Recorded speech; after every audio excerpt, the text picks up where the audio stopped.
नमः शिवाय। जिस प्रकार इस ब्रह्मांड का ना कोई अंत है और ना ही कोई शुरुआत, उसी प्रकार शिव पूरी ब्रह्मांड शिव के अंदर समाया हुआ है। आइए श्रवण करते हैं सोमवार व्रत कथा। प्राचीन काल के बात है, एक नगर में बहुत धनवान एक साहूकार रहता था, जिसके घर में धन आदि की कोई कमी नहीं थी। परंतु उसको एक बहुत बड़ा दुख था कि उसके कोई पुत्र नहीं था।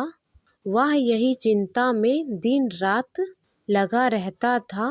वह पुत्र की कामना करने के लिए प्रत्येक सोमवार को शिव जी का व्रत और पूजन किया करता था तथा सायंकाल को शिव मंदिर जाकर शिव जी के सामने दीपक जलाया करता था। उसके इस भक्ति भाव को देखकर एक समय पार्वती जी ने शिव जी महाराज से कहा, हे महाराज, यह साहूकार आपका अनंत भक्त है और सदैव आपका व्रत किया करता है और पूजन बड़ी श्रद्धा से किया करता है।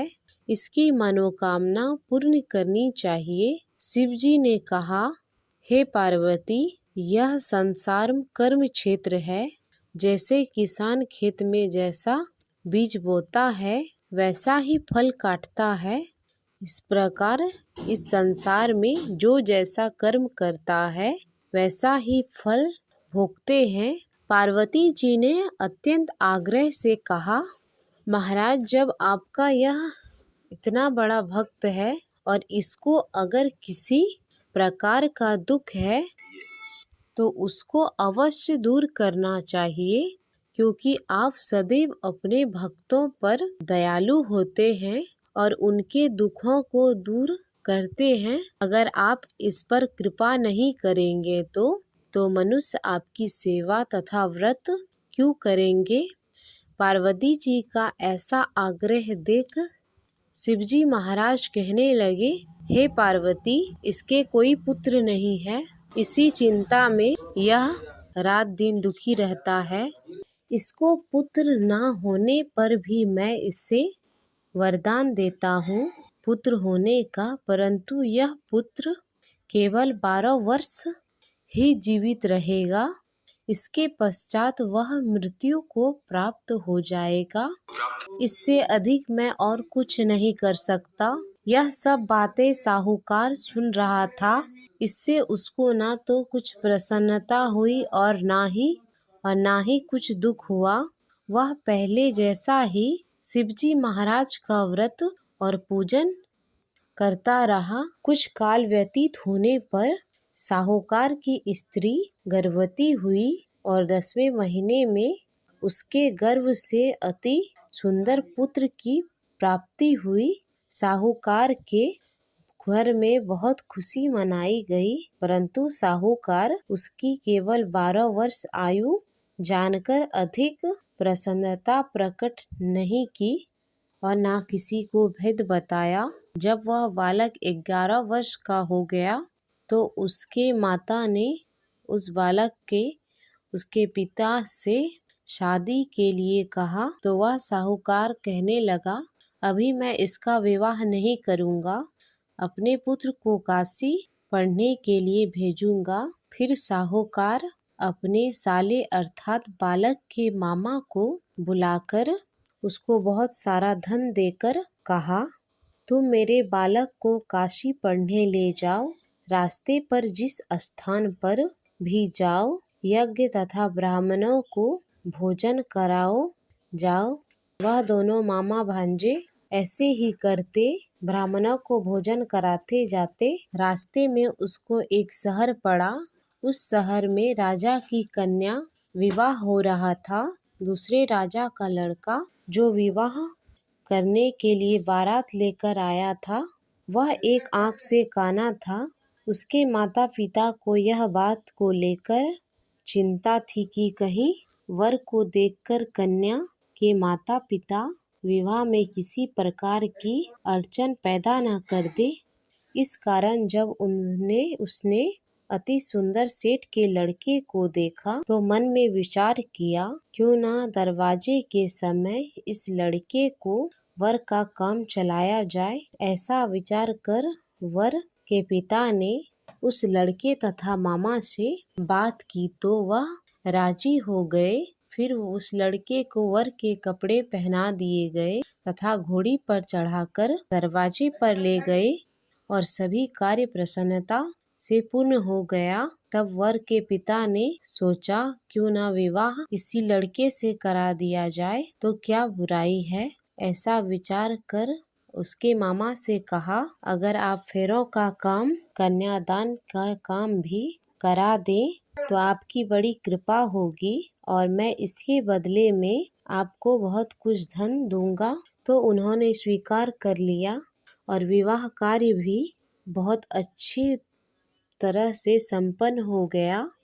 परंतु लड़का जिस समय जाने लगा तो उसने राजकुमारी के चुंदरी में पल्ले पर लिख दिया, तेरा विवाह तो मेरे साथ हुआ है, परंतु जिस राजकुमार तुमको भेजा जाएगा वह एक आँख से काना है और मैं काशी पढ़ने जा रहा हूँ। लड़के के जाने के पश्चात उस राजकुमारी ने अपने चुंदरी पर जब यह ऐसा लिखा हुआ पाया तो उसने राजकुमार के साथ जाने से मना कर दिया और कहा कि वह मेरा पति नहीं है, मेरा विवाह इसके साथ नहीं हुआ है, वह तो काशी जी पढ़ने गया है। राजकुमारी के माता पिता ने उसे विदा नहीं किया और बारात वापस चली गई। उधर सेठ का लड़का, उसका मामा काशी पहुंच गए।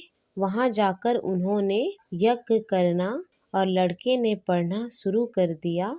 जब लड़के की आयु 12 वर्ष में हो गई तो उस दिन उन्होंने यज्ञ रखा था कि लड़के ने अपने मामा से कहा, मामा जी आज मेरी तबीयत कुछ ठीक नहीं है। तब मामा ने कहा, अंदर जाओ और सो जाओ। लड़का अंदर जाकर सो गया और थोड़ी देर में उसके प्राण निकल गए।